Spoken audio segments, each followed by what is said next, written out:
Hello and welcome to Battle of the Week, where we take a look at the best battles we could find and see what we can learn. So today we've got a tier 6 battle of my own today. And in this one I'm going to be playing heavy infantry. And this one is a good one because it shows a good degree of accidental team play and the importance of just not losing your actual morale. It is very common to get demotivated when you are getting shot by the artillery and lose your men to something you can't really control. But if you can keep fighting to the last man, you will see that you can salvage the situation. At the very least, do a lot more damage than you would otherwise do.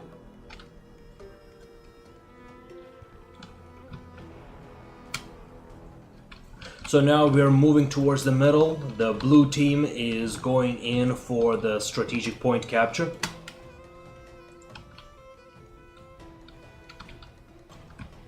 So the red team knows what a blue team is, and the red team makes a mistake of having these 5 units of archers being undefended. They're currently being shot at by these tier 7 archers. And here we have the first artillery fire going towards the tower. This is, of course, should have been expected. I'm receiving a considerable amount of damage over here. Lost about 1/4 of my men. Realizing that, we move forward.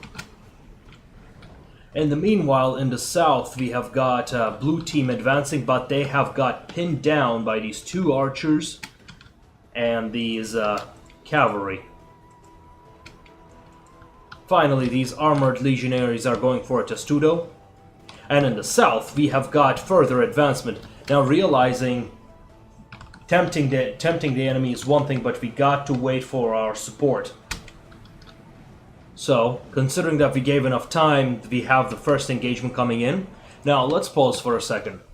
So, let's take a look at the formation right here. So we have a formed combat engagement versus a open combat kind of crescent attack. I prefer the crescent attack and engaging the formed combat after the engagement, because as you can see, more of my men are engaging more of theirs. And they're forced to go back. In the meanwhile, we do pretty decent damage.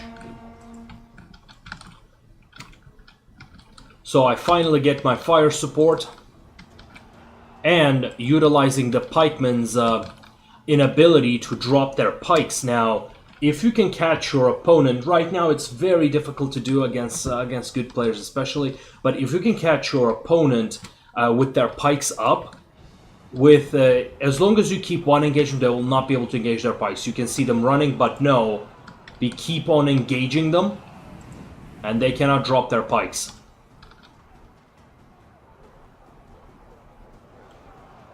Now we see their team, we see the red team intercepting the blue team heavy infantry and hitting them from the side, preventing them to completely routing these Theban pikemen and allowing open engagement with these archers. So this is a pretty decent teamwork that we see over here. These hound handlers are trying to attack these legionaries, but they are a very bad target. So we've got a 2v1 going on over here. Now, one mistake that the red team makes is that they engage their vengeance considerably late. And what you want to do is you want to engage your vengeance as soon as you engage, simply because 1, you would be losing a lot more men. 2, well, it has a cooldown. So the sooner you initiate the cooldown begins counting as soon as you activate the ability, so you are actually saving on the cooldown. In addition, and the third reason is that the longer you have it active, the more it will, it's gonna ramp up.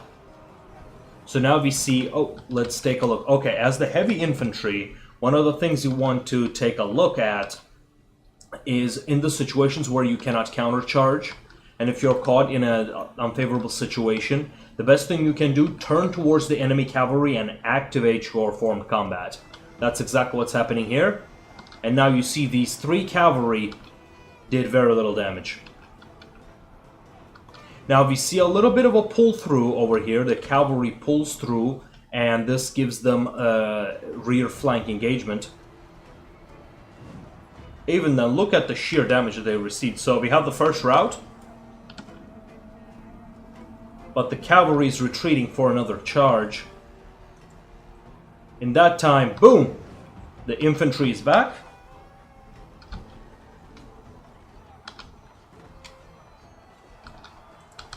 Now, utilizing the superior vengeance and the attack abilities of the armored legionaries, we see we have cleared out one of them, and now we're attacking the other one. So this is a very good situation. I want to see what's going on the other flanks. So the pinned down armored legionaries have managed to push back, and they have captured the first artillery hill, which is wonderful because that's going to be a big problem. However, they still have not cleared out these cavalry and the archers in the back, which we will see if that's going to be a problem or not. They're going in for a defense, so it looks like the blue team has taken the lead and is pressing the offense, and the red team is rushing for defense. The game can still turn very easily. The balance of power is still very close. All it takes is one bad engagement, and everything can change.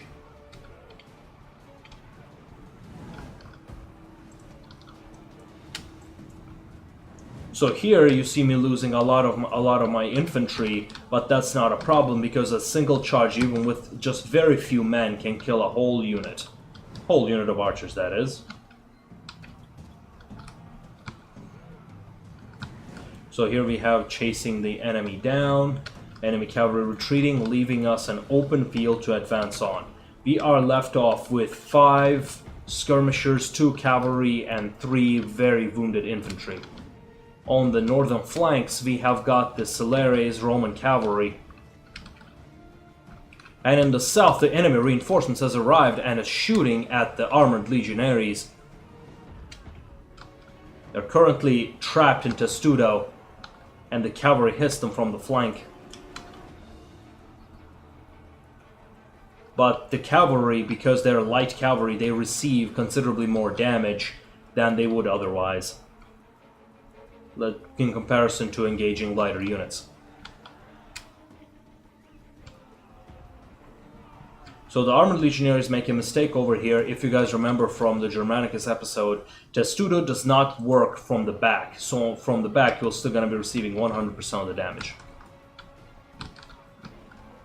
And now the cavalry is coming in to deliver the coup de grace.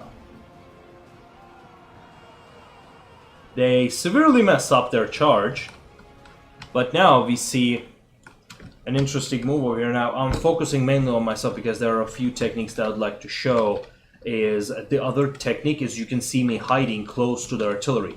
One thing you want to remember about heavy artillery is that they have a minimum range. So if you're too close, the artillery will not be able to fire. Other than that, the angle situation will prevent them from firing over here. Hiding in the bushes allows the heavy infantry, the Germanicus, to sit down and wait for the vengeance cooldown. So here you see me debating whether I should engage them on the flank or should I sit back and wait for guaranteed vengeance. You see the Stepan pikemen pushing towards the artillery, preventing their escape. And meanwhile, they're still being shot at. It only takes very few men for another onager to be operational. As you can see, they have chosen to engage in melee instead.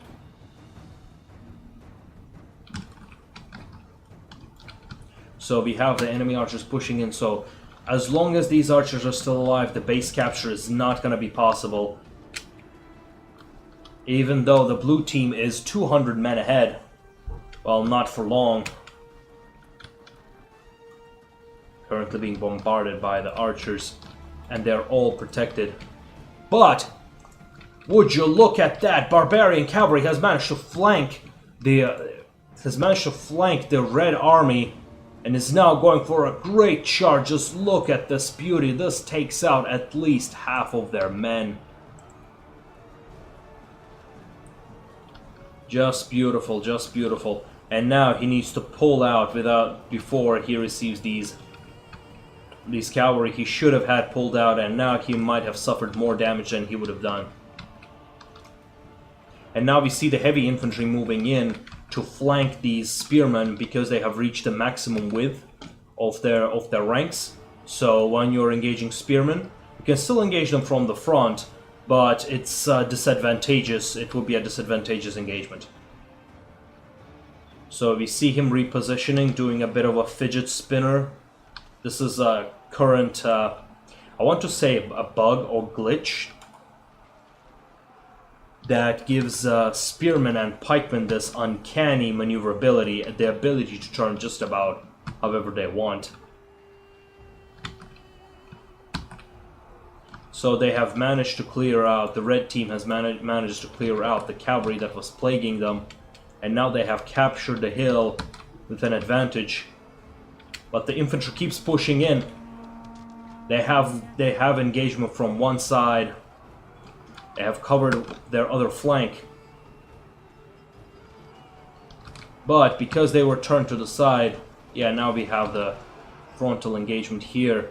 But would you look at that, they have got low morale. They were almost engaged from the side and they have just routed. They've got a lot of health, so as soon as they come back, they're gonna be doing a lot of damage. So the charge helps with that. The other legionaries managed to engage with the archers, preventing them from shooting the vulnerable men. It looks like somebody has lost their general.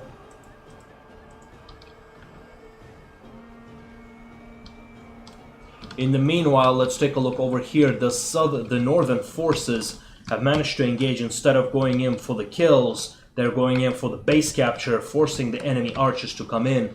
However, this might not have been the best idea because these archers would now gain a lot of capture points, decap points in this case. Luckily, these tier 7 archers are more than enough to take care of them, so they're committing suicide here. And boom! And so that was the battle of the week. I hope you enjoyed it. I hope you had fun and learned quite a few things. And we will see you next Tuesday.